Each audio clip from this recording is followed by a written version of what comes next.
గత కొద్ది రోజులుగా సోషల్ మీడియాలో గురుకుల పాఠశాలలపై విపరీతమైనటువంటి కుట్ర.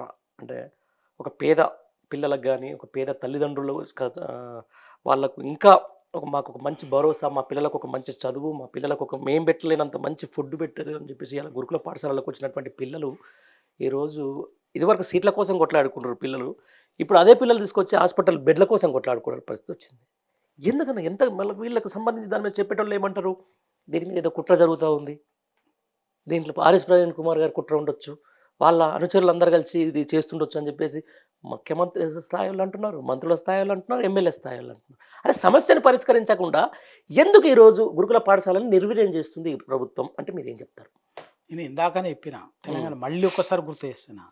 తెలంగాణలో సిగ్గు తప్పినోడు ఏమైనా మాట్లాడతాడని, సిగ్గు శరం లేనివాడు ఏమైనా మాట్లాడతాడు, ఏదైనా మాట్లాడతాడని. సేమ్ ఇదే వీళ్ళు చేసిన వాళ్ళ దేశంలోని ఎక్కడ లేని విధంగా గురుకుల విద్యా వ్యవస్థని 9.5 సంవత్సరాల కాలంలో కేసీఆర్ అద్భుతంగా తీర్చిదిద్దిండు. ఓకే. వాళ్ళ 1070 గురుకుల పాఠశాలలు, 7 లక్షల మంది విద్యార్థులు. దాంట్లో చదువుతున్న వాళ్ళు ఎవరు? ఏ సంపన్నులు కాదు. ఎస్సీ, ఎస్టీ, బీసీ, మైనార్టీ, అగ్రవర్ణాల్లో కూడా పేదలు, వాళ్ళు కూడా కొందరు ఉన్నారు. కేసీఆర్ గారికి ఓ పేదోడి ఆకలి బాధ ఏందో తెలుసు. అందుకే దాని విలువ తెలిసినటువంటి వాడే చదువు ఒక్కటే కాదు, ఈ పేద విద్యార్థి వీడి ప్రతిభ పరిడవిల్లాలంటే, ఈ ప్రతిభావంతుడుగా భవిష్యత్ తరాలకు వీళ్ళ పిల్లల్ని అందించాలంటే పౌష్టికాహారం కడుపు నిండా, ఒకవైపు అర్ధాకలితో ఉండి నువ్వు గొప్పగా చదువుకోమంటే ఎంత గొప్ప చదువు పెట్టినా కూడా అది వాని జ్ఞానం అనేది వికసించదు అన్నటువంటి ఉద్దేశంతో కేసీఆర్ గారు వాస్తవం కడుపు నిండా అన్నం పెట్టడమే కాకుండా పౌష్టికాహారం, కడుపు నింపడమే కాదు, ఆ కడుపు నిండా పెట్టింది కూడా పౌష్టికాహారం. ఒక కార్పొరేట్ విద్యా సంస్థల్లో లక్షల డొనేషన్లు కట్టి, ఫీజులు కట్టి చేర్పిస్తే ఏ విధమైనటువంటి పౌష్టికాహారం పెడతారో ఫుడ్డు, అటువంటి మెనూని భోజన వసతులు కల్పించి వాళ్ళ కార్పొరేట్ గురుకుల విద్యా వ్యవస్థను సృష్టించారు. కాబట్టే ఆ గురుకుల విద్యార్థులు వాళ్ళ పెద్ద పెద్ద ఇంటర్నేషనల్ స్కూల్స్కి, గురుకుల ప్రైవేట్ కార్పొరేటు సంస్థలను మించి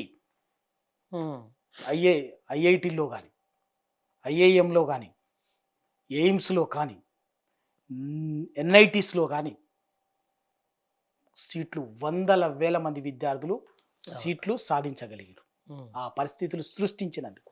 సో దానికి కేసీఆర్ గారు అది రూపకల్పన చేస్తే, ఒక అధికారిగా, ఒక అక్కడి నుంచి వచ్చినటువంటి ఒక దళిత బిడ్డగా అది ఆ పెయిన్ తెలిసినటువంటి ఆర్ఎస్ ప్రవీణ్ కుమార్ గారు తనకు కేసీఆర్ గారు ఇచ్చినటువంటి అవకాశాన్ని ఉపయోగించుకొని అద్భుతంగా వాటిని తీర్చిదిద్దిండు అనేది కీలక పాత్ర. అటువంటి ఆర్ఎస్ ప్రవీణ్ కుమార్ గారిని, అటువంటి కేసీఆర్ గారిని మీరు వంకర బుద్ధితోటి వాటిని ఏదో విచ్ఛిన్నం చేయడం కోసం మీరు కుట్ర పన్ని, మీరు నిర్వీర్యం చేస్తూ, ఎవరి కోసం నిర్వీర్యం చేస్తున్నారు? మీరు మీ వెనక ఉన్నటువంటి, మీరు తెలంగాణ ఉద్యమ కాలంలో ఎవరికి తొత్తులుగా పనిచేస్తారో మొత్తం సమాజానికి ఎరికే, ఎవరి ప్రయోజనాల కోసం ఇప్పటికీ పనిచేస్తున్నారో మొత్తం సమాజానికి ఎరికే. మీ వెనక ఉన్నటువంటి ఆ సీమాంధ్ర కార్పొరేటు విద్యా సంస్థల ప్రయోజనాలను కాపాడడం కోసం వాళ్లకు ఈ తెలంగాణలో గురుకుల విద్యా వ్యవస్థ వాళ్ళ ప్రయోజనాలను ఇంత దెబ్బతీసినట్టుగా ఉంది. కాబట్టి లక్షల మంది విద్యార్థులు ఇటు పోటీ పడుతున్నారు కాబట్టి ఇటు వస్తున్నారు వాళ్లకు. దానికోసమే ఏం చేసిండ్రు మీరు? ఇది దెబ్బతీస్తే మళ్ళీ వాళ్ళ విద్యా వ్యాపారం 3 పువ్వులు 6 కాయలుగా వికసిస్తుంది అని చెప్పే ఉద్దేశంతో దానికోసం ఇవాళ మీరు ఈ తెలంగాణ అధికారంలోకి వచ్చిన వెంటనే తెలంగాణ గురుకుల విద్యా వ్యవస్థని నిర్వీర్యం చేయటము, విచ్ఛిన్నం చేసేటటువంటి దుర్మార్గమైన అమానవీయ కుట్రకు మొదలుపెట్టినటువంటి వాళ్ళు, శ్రీకారం చుట్టినటువంటి వాళ్ళు మీరు. దాని వల్ల ఆ కుట్రలో భాగంగానే ఆ విద్యార్థుల తల్లిదండ్రులు ఆర్తనాదాలు పెడుతున్నారు, అల్లాడుతున్నారు. ఇప్పటికి 40 మంది పిల్లలు చనిపోయినరు, 40 మంది చిల్లర పిల్లలు చనిపోయినరు.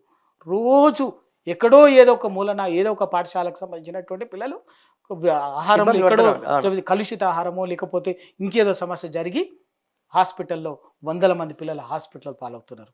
ఇది మీరు చేసినటువంటి నిర్వాకం. నిర్వీర్యం చేసుకుంటా వాళ్ళ కోసం చేసుకుంటా దాన్ని వాళ్ళ మళ్ళీ ప్రశ్నించి కాపాడుకోవటానికి రంగంలోకి తిరిగినటువంటి టీఆర్ఎస్ నాయకత్వాన్ని కుట్రవన్నీ ఇంకేదని చెప్పడానికి సిగ్గుండాలి మాట్లాడేటటువంటి వాళ్ళకి.